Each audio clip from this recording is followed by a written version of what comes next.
Ethan walked into the elegant restaurant, his tie slightly loosened after a grueling day at work.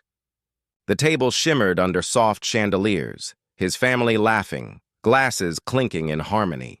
He smiled politely, taking his seat, unaware that beneath the golden glow, something sharp and calculated waited for him. As dessert arrived, champagne bubbling, laughter floating, Sabrina, radiant in her designer dress, slid a white envelope toward him. Her smile was too perfect.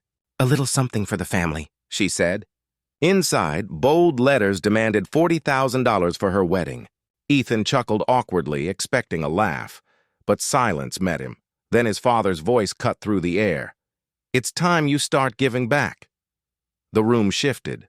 Warmth drained into ice. Sabrina leaned close, her perfume sweet but venomous. "Sign it," she whispered, her eyes gleaming, "or I'll ruin you." Ethan's heart sank, realizing this wasn't a request, it was a threat. Ethan had always been the anchor of a crumbling ship. When his father lost his job, he stepped up without hesitation, working nights, skipping college dreams, and ensuring bills were paid. He even funded Sabrina's education, believing family came first. Responsibility wasn't a choice for him. It was his inherited burden. Sabrina, the adored daughter, lived a life draped in attention and luxury. Her social media overflowed with selfies, designer gifts, and lavish brunches funded by others.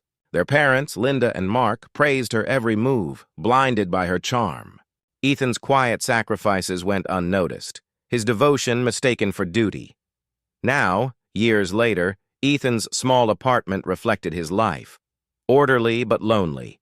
He still wired money to his parents each month, though they barely called. The $40,000 demand for Sabrina's wedding shattered something inside him. For the first time, Ethan saw the truth. Love in his family always came with a price. A week later, Ethan came home to a sleek envelope stamped with a law firm's logo. Confused, he opened it and froze. Sabrina had filed a civil claim accusing him of breaching a family contract to pay $40,000 for her wedding. His pulse pounded. This couldn't be real.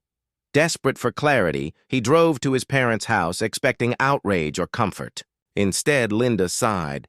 "You promised, Ethan. Don't make us look bad." His father avoided eye contact while Sabrina smirked, sliding a printed contract across the table. Ethan's name and signature stared back at him, clear, undeniable. But as he stared, dread twisted his gut. The signature wasn't new. It was his handwriting from an old mortgage document he'd signed to help his parents years ago. They'd copied it. Betrayal burned deep.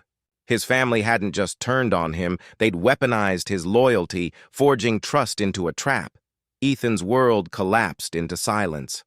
His parents stopped returning calls, and mutual friends whispered that he was being selfish for not helping his sister.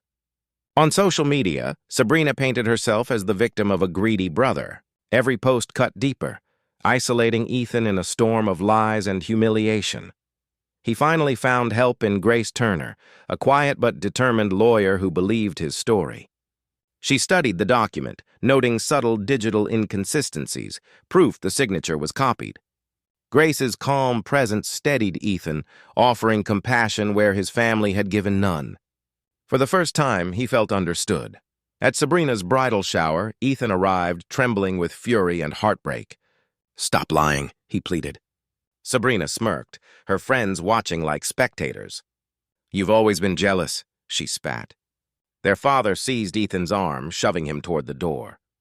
"You're not welcome here." The words shattered him completely.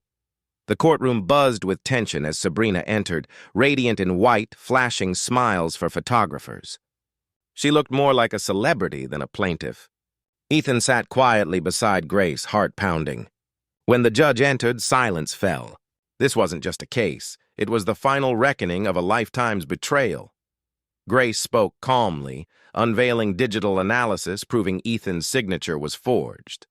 A handwriting expert testified that the mark was copied from an old bank form Ethan once signed for his father. The evidence was irrefutable. Sabrina's confident smile faltered as whispers rippled through the courtroom, her perfect image beginning to crumble. Then came the twist. Grace called Mark to the stand. Under oath, his composure collapsed. Trembling, he confessed he knew about the forgery but stayed silent because he was tired of Ethan acting superior. The courtroom gasped. Sabrina exploded, screaming at her father. Ethan just sat there, hollow-eyed. Victory had never felt so painful. The courtroom's final words echoed, "Case dismissed." Sabrina's face drained as the judge warned her of possible fraud charges. Cameras flashed, but Ethan felt no triumph. Later that evening, he drove to his parents' house, dropped their spare keys on the counter, and looked around the home he had silently kept alive for years. Linda tried to speak, but Ethan's calm voice stopped her. "You raised me to believe love meant sacrifice," he said quietly, eyes steady. "But love without respect is just control."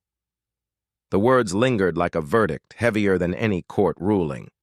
He turned, leaving behind decades of emotional debt. Sabrina's world unraveled publicly. Her fiancé called off the wedding, and her online followers turned on her. Still, she posted bitterly about toxic men and family betrayal, refusing to face her reflection. Ethan, meanwhile, walked into the crisp evening air, not victorious, but finally free from the chains of obligation. Months later, Ethan lived in a quiet coastal town where the air smelled of salt and new beginnings. He taught financial literacy to young adults, guiding them to recognize manipulation and value self-worth. His voice carried calm authority, born not from theory but from the scars of his own survival. One evening, a plain envelope arrived, no name, no return address. Inside was an old photo of him and Sabrina as children, grinning with ice cream-stained faces. A note beneath it read, "I'm sorry. I hope you're happy now." Ethan stared at it, unsure if it was forgiveness or another illusion. He placed the photo on his desk, letting the sea breeze flutter its edges. For once, he didn't chase answers. Instead, he looked out at the endless horizon and exhaled deeply. "Family taught me how to give," he murmured softly. "Betrayal taught me when to stop."